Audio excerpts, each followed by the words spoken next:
Hai semuanya. Berjumpa lagi bareng Mimin Ara di sini. Ara ucapin terima kasih banyak ya atas support dan kesetiaannya sampai sejauh ini. Dan Ara tidak akan bosan-bosan minum pil tingkat dewa agar kembali kerja membawakan episode-episode berikutnya dari BTTH Keabadian Kaisar. Pokoknya jangan bosan-bosan untuk mengikuti kelanjutannya. Kalau tidak, Ara akan membuat kalian tidak bisa tertawa atau menangis. Let's go. Mari kita masuk ke ilusi seni radionya. Melanjutkan cerita dari episode sebelumnya.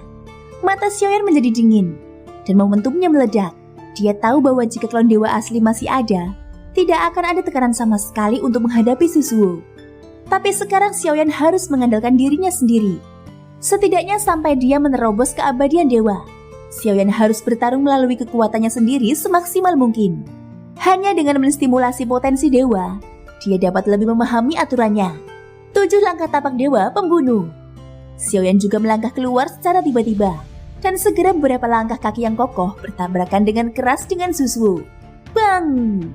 Kekuatan 7 langkah tapak dewa pembunuh sebagian besar bergantung pada kekuatan fisik Xiaoyan. Tetapi pada saat Xiaoyan menggunakannya lagi, Xiaoyan merasa ada sesuatu yang hilang dari 7 langkah tapak dewa pembunuh. Keterampilan bertarung ini telah saya gunakan sejak zaman pertarungan Dewa Dao. Bagaimana mungkin masih terasa aneh jika digunakan sampai hari ini? Ini seharusnya merupakan keterampilan bertarung kelas kuno, tapi itu membuatku merasa masih memiliki kekuatan yang belum aku gunakan. Pasti ada yang salah.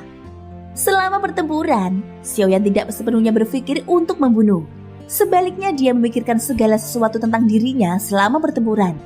Bukan karena cara penggunaannya yang salah, tapi perasaannya yang salah. Kumam Xiaoyan.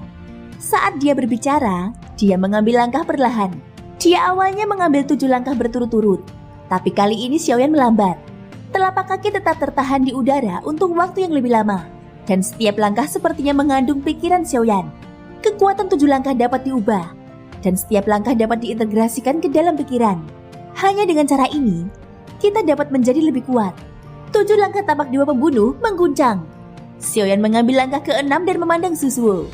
Xiaoyan tidak memiliki pemikiran baik terhadap Taisu, tetapi hanya kebencian, dan kebencian yang sangat kuat. Selain dirinya sendiri, keluhan-keluhan tersebut juga diberikan kepadanya oleh bintang-bintang yang ia lewati.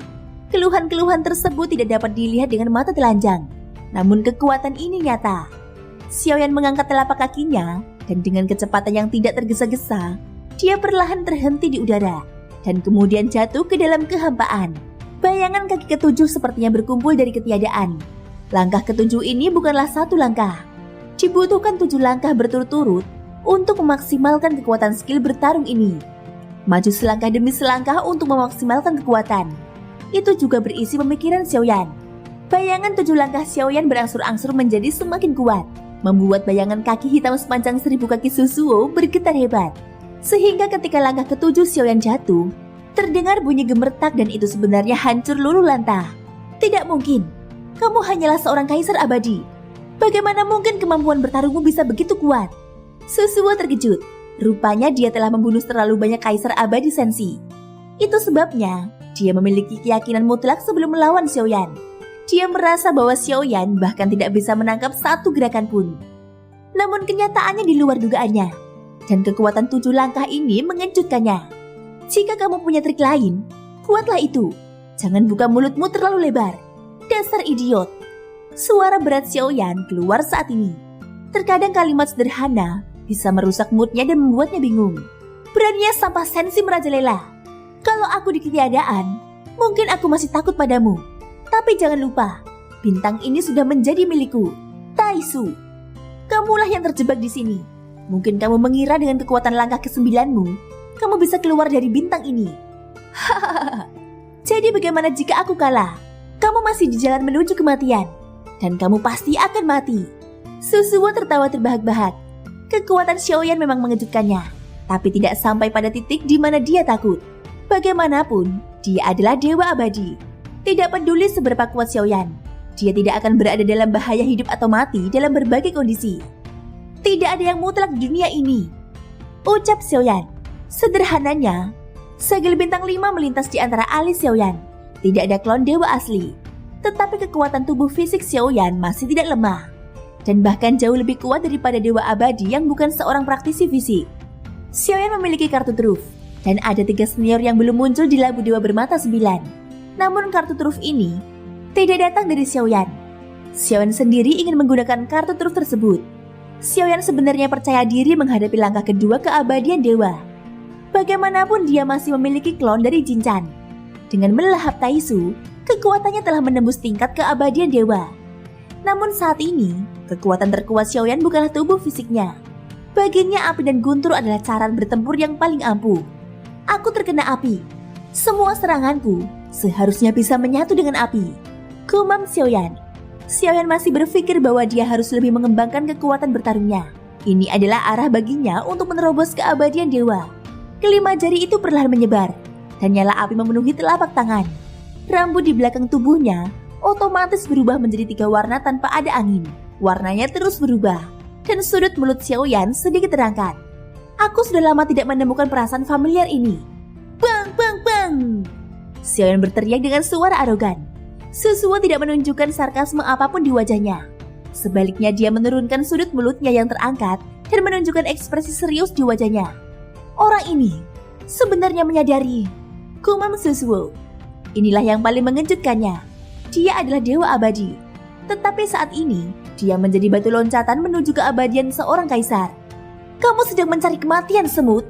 Pada saat ini pertahanan Susuo benar-benar rusak. Dia berteriak keras, mengangkat telapak tangannya dan merobeknya dari udara. 3 bekas sakar hitam itu seperti merobek ruang, seolah-olah akan mencabik-cabik Xiaoyan.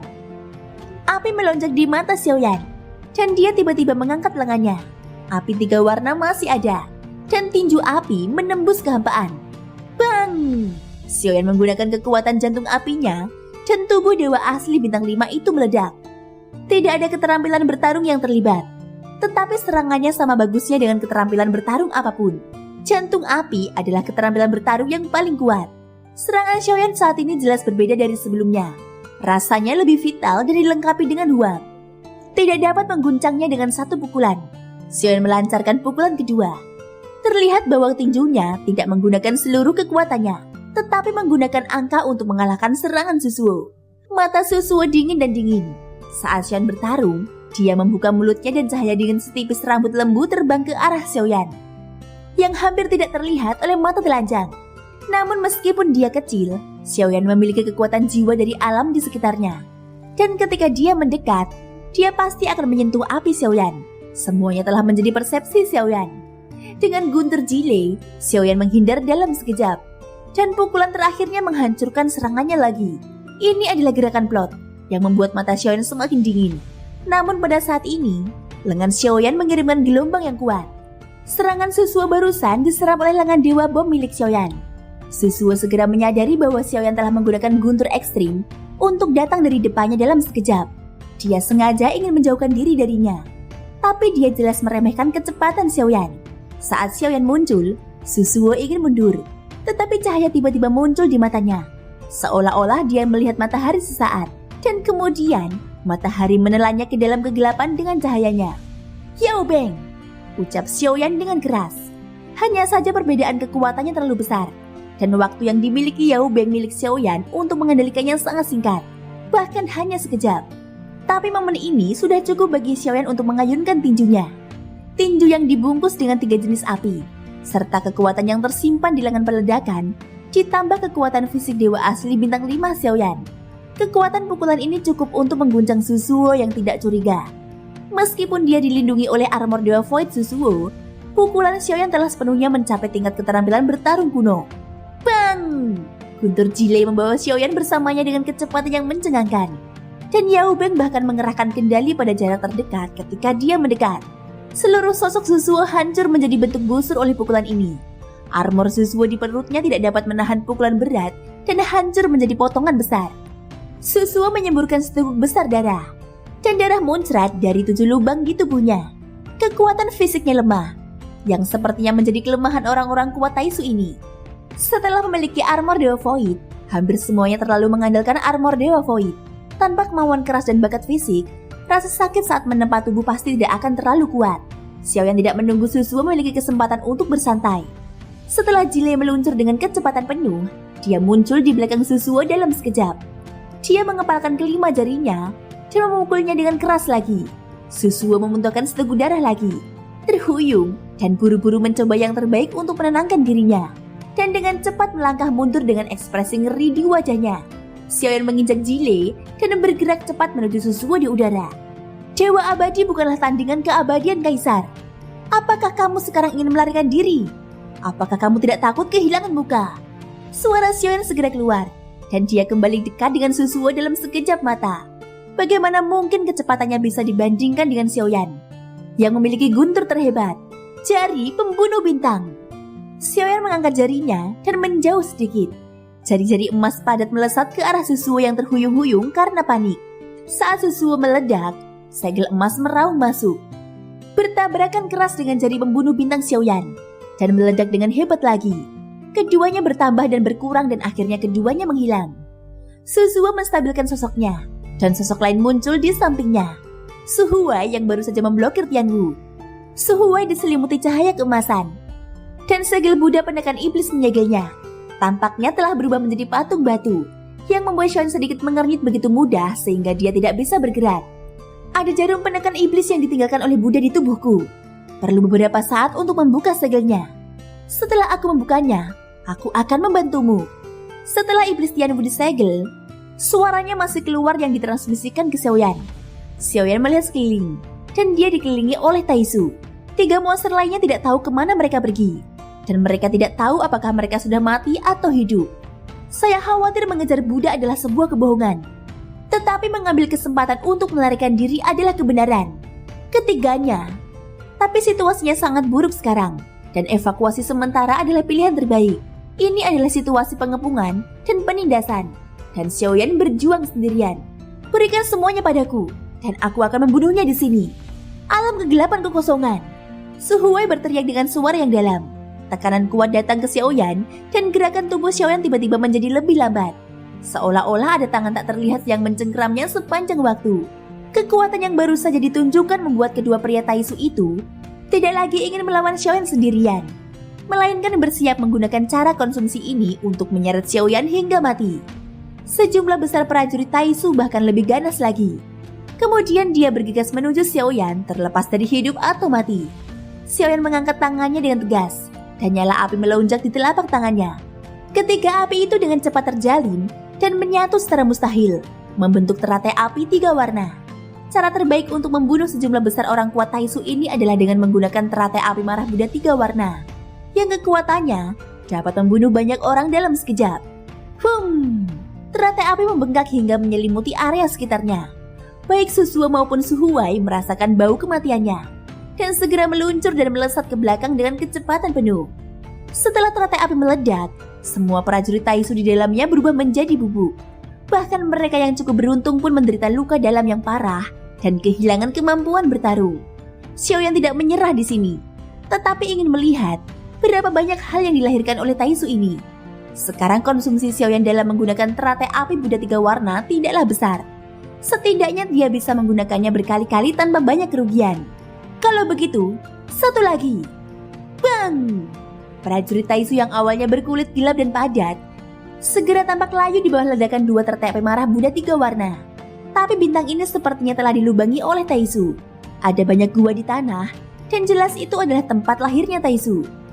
Apa yang baru saja dilenyapkan Xiaoyan segera keluar dari gua-gua ini dan segera mengisi celahnya.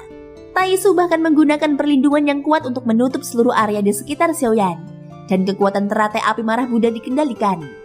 Setelah dikendalikan dalam jarak tertentu, Taisu ingin melenyapkan Xiaoyan dan belum terlambat untuk membunuhnya setelah mencapai level tertentu. Xiaoyan bergerak dan bergegas menuju tanah. Susuo dan Su Huai segera mengerutkan kening. Jelas sekali bahwa hal terpenting tentang Taisu dibangun di inti bintang. Jangan biarkan dia menjadi bintang. Ayo bekerja sama untuk menghentikannya. Susuo dan Su Huai segera bergerak dan tidak berani mengejar Xiaoyan. Anak muda Sensi, keluar dari sini.